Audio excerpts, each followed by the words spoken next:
The best of money matters. Right Business.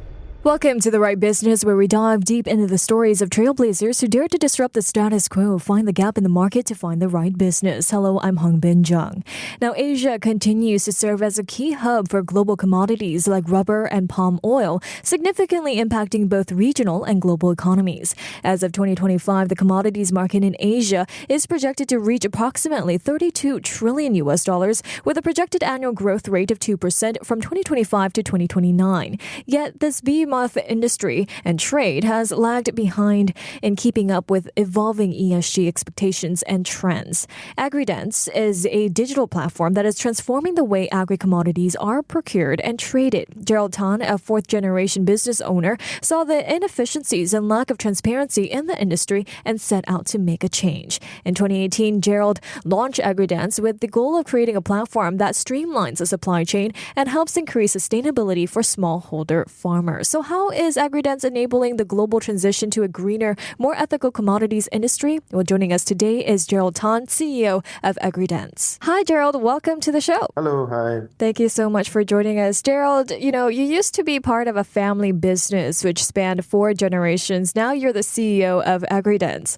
How did your background and your family's business influence your decision to build this platform? Well, I think it's really a privilege to be, from a family business and being directly involved in really running the entire end-to-end supply chain in the natural rubber commodity. It really gave me a unique insight to understanding the whole issues within the supply chain. Mm-hmm. And then knowing the issues, is so complex and there's so little transparency in this industry. So I thought that, a platform could really help improve the transparency and at the same time do, a lot of risk management. So previously when I was running my family business, I couldn't get real-time information, which I really wish I had, So having a platform like this, I truly believe would be able to help people make better decisions. I see. So what were some of the biggest challenges you faced in the early stages of developing Agridence? I think the challenges still remain. It's tremendously difficult to build something, I think, different and to try and change some of the way people do things, especially in a little bit more traditional commodity space. I think you need to gather buy-in and people, they generally don't like change, but I think change is necessary. And, so what we do is that we find a couple of trailblazers and then we speak with them and use them as our anchor customers and, success stories that we built around them, which, has led us to where we are today. I see.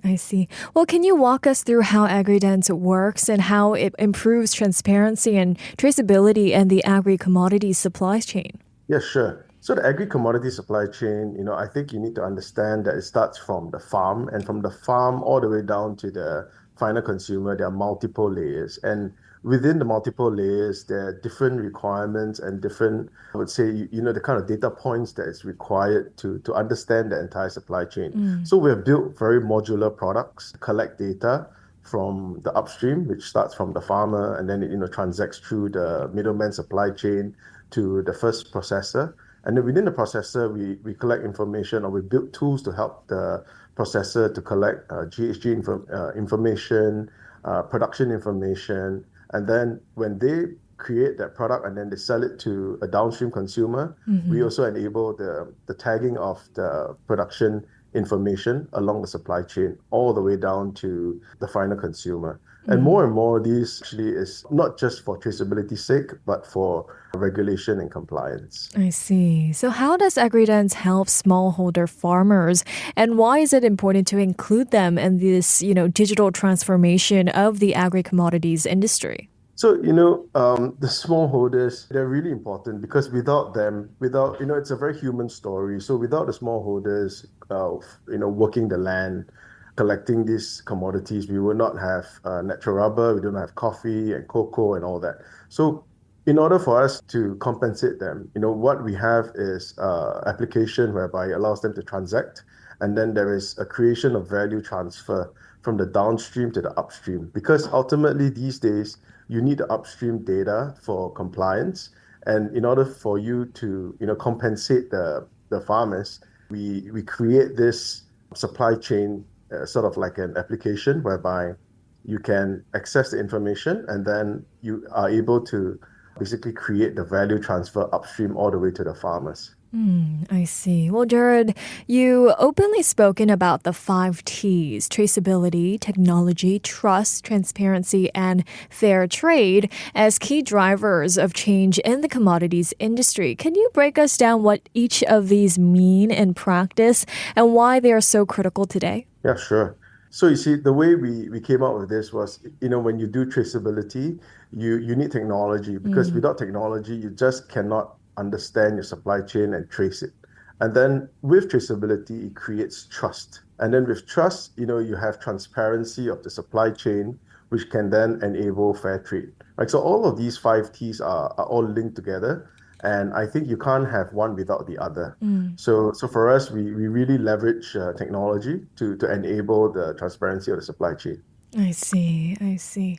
Well, Singapore is a key commodities trading hub in the region. How do you see local and regional businesses in APAC adapting to global ESG requirements? Well, Singapore in the region is more a supply hub because most of the commodities come from this region. Hmm. And there's a lot of evolving ESG requirements. One of the biggest one recently is the European Deforestation Regulation, which is the EUDR. We absolutely have to, help the local businesses because a lot of them may be falling behind because they do not know how to comply. So, I mean, for us, Agridence, one of our biggest mission statement is also to help the suppliers and regional businesses to be able to comply with the regulations. I see. Well, many businesses still perceive sustainability as an inconvenient cost rather than an opportunity. So, Gerald, can you share some real-world examples of how ethical sourcing and ESG practices are delivering measurable business benefits for companies? So you have to think about the supply chain again in segments, right? So let's start with the most downstream segment. So ESG practices at the most downstream at the consumer level is now no longer just a good to have, it's a must have, Hmm. and it's no longer an inconvenient cost, actually. It is compliance. If without the ESG data, you actually have no access to markets, Hmm. which is quite important. Right. And then therefore there's significant brand differentiation in terms of value creation if you comply with more ESG practices. In the midstream, actually it creates a product differentiation, right? Because now downstream players are wanting to access sustainable products. And if you're able to be the first mover to market and comply with the changing regulations, you are definitely, top of mind for the buyers downstream. Mm. And at the upstream, as I mentioned earlier, there's value transfer to the farmers who adopt ESG practices. And I think, with the value transfer, they're able to capture more for their produce, which is always a good thing. I see. I see. Well, Southeast Asia is home to many of the world's key agricultural commodity producers, including palm oil, rubber, and coffee. What unique challenges and opportunities do businesses in this region face, Gerald, when it comes to sustainability and ESG compliance? So I think there's a lot of misconception about the commodity space. And I think that with this regulatory force that is coming, it actually presents a very unique opportunity, right? That actually shows that compliance is possible, traceability is possible, because previously it seems as if a lot of pushback and saying that the businesses are saying that's not possible. But over the last one over a year, we see that there's significant would say movement towards transparency, and we actually see companies being able to prove that the supply chain is deforestation free and it has got legality risks being managed very well as well. I So I think see. this is a wonderful opportunity, and I think there's definitely challenges, however, because in a lot of these smallholder based commodities, there are millions of smallholders. How do you actually get to them? Right, right. Well, sustainability is no longer just a buzzword, it's a business imperative. So, what are some of the biggest environmental and economic benefits do you see from a greener commodities industry? So I think the environmental benefits, there are a lot of studies these days about agroforestry and the differences between agroforestry and monoculture.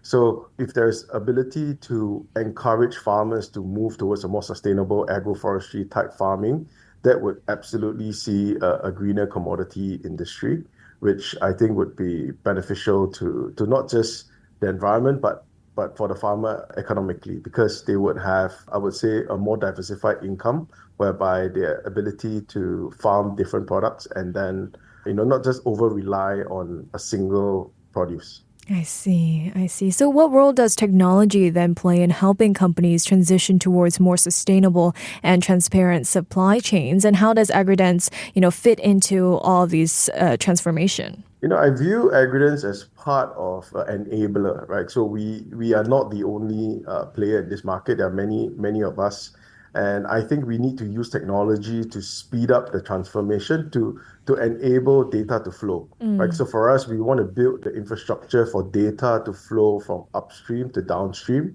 and for value to flow from downstream upstream. I see. And finally, before we let you go here, Gerald, what's next for Agridence and how do you envision the future of the agri-commodities industry evolving in the coming years? So for us, we actually went through a transformation, right? We started from natural rubber. That's basically where our roots came from. But then we've gone into palm oil and going into coffee, cocoa, coconut. So basically diversifying our product to different commodities. And what we've realized is a lot of these commodities, they actually have very similar market structures, and they operate in similar geographies. So for us, there's significant synergies going across to different commodities. So we're pretty excited to expand our coverage of commodities. I see. I see. Well, thank you so much, Gerald, for joining me today. Thank you. Thank you. That was Gerald Tan, who is the CEO of Agridence. This has been The Right Business with me, Hongbin Jeong. To listen to more great interviews, download our podcasts at audio.sg or download the audio app. That's AWEDIO, audio at the App Store and Google Play.